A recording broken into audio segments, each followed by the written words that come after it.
You're standing in a palace corridor where the torches burn low and the air feels thick with the perfume of incense and secrets. Shadows cling to marble walls as though they're hiding things you're not supposed to see.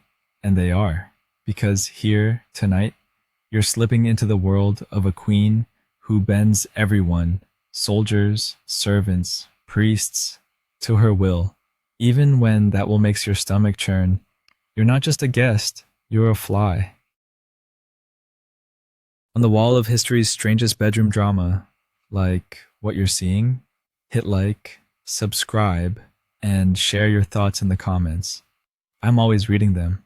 You take one cautious step forward and already feel the weight of whispers. In this court, gossip doesn't die, it breeds. Ministers lean close to each other like they're conspiring about taxes, but no, they're muttering about who was summoned to her chambers last night. And the rumor always comes back to the same number. 50. Not 5, not 10. 50. A tidy, round figure, like the queen's appetite comes with a math requirement. You pass servants carrying trays of figs and honey. Food meant less for nourishment and more for fuel, because this queen doesn't see eating as separate from her other hungers. When you look at the dishes, you imagine her smirking, saying, "Calories in, eunuchs out." Sarcasm aside, it's the truth. Nothing in this palace exists unless it serves her pleasures or her power. And often, those two are the same thing. Now, you may be wondering, was this normal for the 15th century? Well, normal is a generous word. Royal courts in many regions had eunuchs running errands, guarding harems, or even running the treasury. That's a real historical fact. By the 15th century, in both the Ottoman Empire and Ming China, eunuchs could climb higher in power than most nobles. Imagine that, a man without heirs holding more sway than dukes, with the family trees branching everywhere. But here, in this queen's palace, their role shifts. They're not advisors, they're not guards. They're living proof of her absolute control. And you know what makes it creepier? She doesn't choose ordinary servants for this fate. She demands noble-born boys, sons of men who once dared to question her. They're taken, cut, reshaped, and returned like broken toys repainted for her collection. Historians still argue whether this was punishment wrapped in ritual or ritual wrapped in punishment, but either way, it keeps rivals quiet. After all, nothing silences an ambitious father like knowing his son will never pass on his name. You lean against a cold column, trying not to shiver as her laughter echoes from deeper inside. She's playing a game with her counsel, dangling favors like pieces of meat before starving dogs. One day she promises a dukedom, the next day she retracts it and replaces it with an invitation to dinner. And not just any dinner, an after-dinner summons to her private wing. To refuse is unthinkable. To accept is worse. You realize the palace is a chessboard, but she's the only one allowed to be the queen piece. Everyone else is just pawns. Pawns without their crowns, if you catch the drift. There's a fringe tidbit you pick up from the gossiping maids. She once ordered her entire collection of jewels scattered on the marble floor and forced eunuchs to crawl on their hands and knees, fetching each gem with their teeth. No hands allowed. The servants whispered about how ridiculous they looked, but no one laughed in the open. You don't laugh when laughter can cost you breath, but you can't help picturing it. Grown men reduced to lapdogs, their silk robes dark with sweat, gemstones clinking against teeth. And you know what? You almost chuckle. Almost. Because if TikTok existed back then, this would have gone viral instantly. As Royal Humiliation Challenge, the scent of cinnamon wine fills the corridor. As you push closer, closer to her chamber, guards don't stop you. Maybe they're too ashamed to meet your eyes. Maybe they assume you belong to the night spectacle too. You overhear one whisper to another. She's restless again. 50 this time. The other guard swallows hard and doesn't respond. You think he's calculating odds. Odds of survival, odds of escape, odds of keeping his tongue if careless. Step inside her chamber. The air changes. Heavy curtains trap the smoke of sandalwood, and the candles flicker so faintly it feels like they're gasping for permission to burn. At the center of the room, her throne bed, draped in crimson silk, embroidered with golden suns that seem to glow on their own. She reclines against pillows as though she's bored already, waiting for entertainment to arrive. You realize she isn't looking for companionship. She's staging a theater, and the eunuchs are her actors. You glance at her eyes. They glint like obsidian, unblinking, almost daring you to flinch. She gestures once, lazily, and the chamber doors swing open. They file in, 50 men, identical in their difference. Some still look regal, their noble cheekbones betraying their past lives. Others seem hollowed out, eyes empty, like windows smashed in a storm. You notice how they move in silence, feet brushing the rugs as if noise itself would displease her. You watch her survey them, lips curling in amusement. She doesn't see humans, she sees instruments, each one a note in her private symphony of dominance. And you, standing in the shadows, feel your throat tighten because you know how this song will end. You've heard the rumors. Everyone has. 50 enter. None leave. But why? Why this particular cruelty? Some scholars whisper it's ritual purification, a bizarre attempt to keep divine balance by draining life from those already altered. Others argue it's plain political theater, a warning that even stripped men are expendable, toys she can discard at whim. And then there are those who suggest something darker still, that she believes their sacrifice lengthens her reign. Historians still argue whether this was superstition or strategy, but, superstition and strategy make a deadly cocktail in any palace. Her laughter rings out again, higher this time, echoing against the dome ceiling like bells. It sounds like bells, but bells that toll for doom. She raises a goblet of spiced wine and says something you can't quite catch. Only the eunuchs hear it, and their faces drop as if the floor's been yanked from beneath them. They bow in perfect unison, bodies bending like reeds in a storm, and you realize you're watching the overture, the first act of a performance that no audience member lives to review. A servant beside you whispers, almost too softly to hear. They won't see dawn.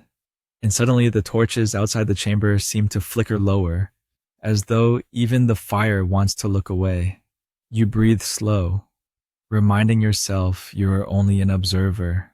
Still, your palms sweat, because history doesn't always keep its promises to bystanders. The chamber door slams shut, and you feel the vibration in your chest like the echo of a drum. 50 men stand before her, their shadows stretching long. Across the carpets, their silence heavier than the scented air. You shift your weight against the cold stone wall, and a ridiculous thought flickers through your mind. This feels less like a royal chamber, and more like the world's worst job interview. Except here, failure isn't just embarrassing, it's final. The queen lifts her hand, slender fingers heavy with rings, and the eunuchs lower their eyes as though the very sight of her might burn. You watch her scan. The line, eyes glittering, as if she's choosing ingredients for a recipe only she understands. Then she speaks, her voice smooth and soft, but carrying through the room with an authority sharper than any blade. You can't make out every word, but the tone is unmistakable. Tonight is her theater, and they are the props. You glance around and notice attendants carrying in bowls of fruit, pitchers of wine, and trays piled high with cakes. It almost looks festive, like the opening of a banquet, and for a second you think maybe the rumors exaggerate. Maybe tonight is just a decadent feast with 50 companions. But then you catch the queen's smile, wide, patient, knowing, and you feel a cold certainty settle in your stomach. Feasts end. Legends don't. The eunuchs move into motion, each one assigned a task you never imagined could exist. Some fan her with peacock feathers until the air shivers. Others kneel with trays balanced on their heads, offering grapes like living tables. A few are ordered to sing in trembling voices, though their songs falter under the weight of fear. You think of a quirky historical tidbit here. In ancient Rome, emperors sometimes forced guests to perform humiliating entertainments, like reciting poetry naked, and you wonder if some twisted memory of that tradition drifted into her court, reshaped into this grotesque pageant. You shift again, trying to stay hidden. As the queen begins her ritual of indulgence, she takes a sip of wine, lets it roll across her tongue, then gestures for one eunuch to kneel at her feet. Another follows, and another. Before long, a circle of them surrounds her bed like living statues, their faces pale, their hands folded. The rest stand rigid, waiting for her next signal. It's like watching a chess master toy with pieces, moving pawns and patterns only she understands. Then something odd happens. She laughs, suddenly, and orders two eunuchs to wrestle. Yes, wrestle. The carpets slide beneath their knees as they lock arms, their bodies straining not from strength, but from the absurdity of the command.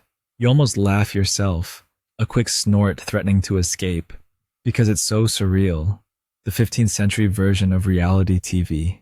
Except, you know, the stakes are terminal.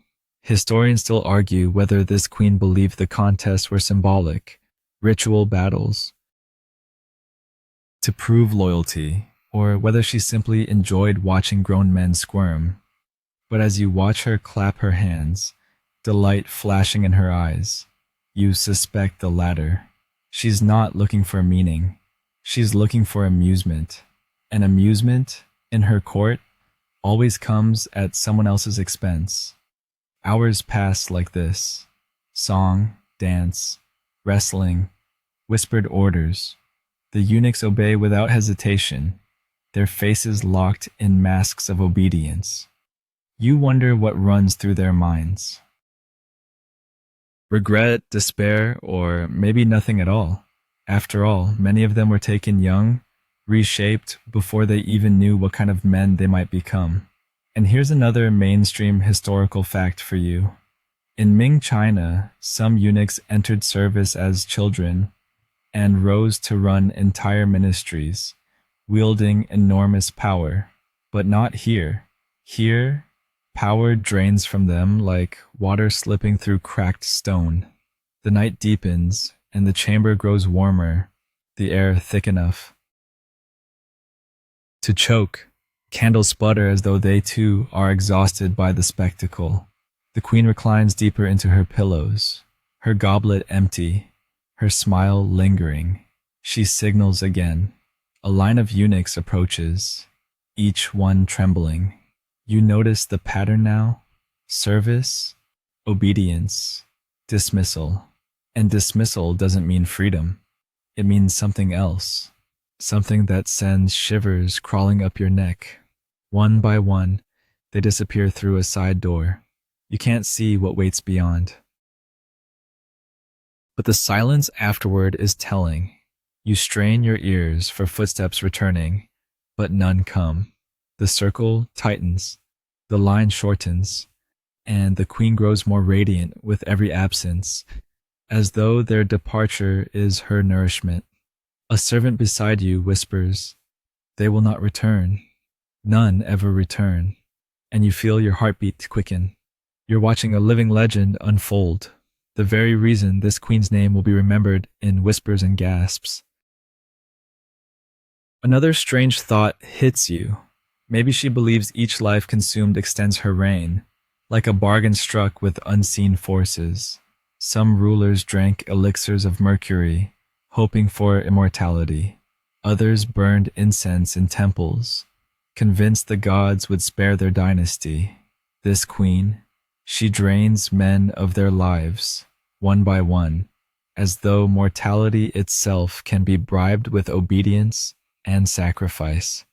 And maybe, in her mind, it works, because she's still here, still ruling, still feared. The chamber is nearly empty now. Only a handful remain, their faces slick with sweat, their bodies sagging. You imagine what it feels like to watch 49 others vanish, to know your turn is next, and to stand frozen because there's nothing else you can do. It's the kind of dread that makes you wish you were invisible, which, conveniently, you are. Finally, the last eunuch bows, his head pressed to the carpet, and disappears. Through the side door, silence swallows the room. The queen leans back, sighs contentedly, and closes her eyes. To her, it's over. To you, it feels like something far worse has just begun. Because you know 50 families will wake tomorrow without sons, 50 lineages will end, and 50 secrets will never be spoken aloud. You lean against the cold wall, shivering, as the queen's breath slows into sleep. The torches flicker one last time before dying, plunging the chamber into darkness, and you realize the story is done, at least for tonight. The legend of the queen who demanded 50 eunuchs in a single night and let none live to tell it fades into silence. But before you leave, you remind yourself, history is never just black and white. Some say she was mad, others claim she was strategic, and still others believe the entire tale is exaggerated beyond recognition. Historians still argue whether the number was 50 or 20, or even just one poor soul. But exaggeration or not, the image lingers. The image always lingers. You step back into the corridor, air cool against your skin, and exhale. The palace is quiet now, but the story clings to you like smoke. And maybe that's the point. Power isn't about what's real. It's about what people believe. And you, having seen it, believe. Enough to shudder. So you fade away, leaving the queen in her crimson chamber, her legend intact, her appetite unending. And in a whisper softer than the last flicker of flame, you let the tale rest. Thank you for listening. I'll leave you here. This is where I fade out. We're always saying goodbye.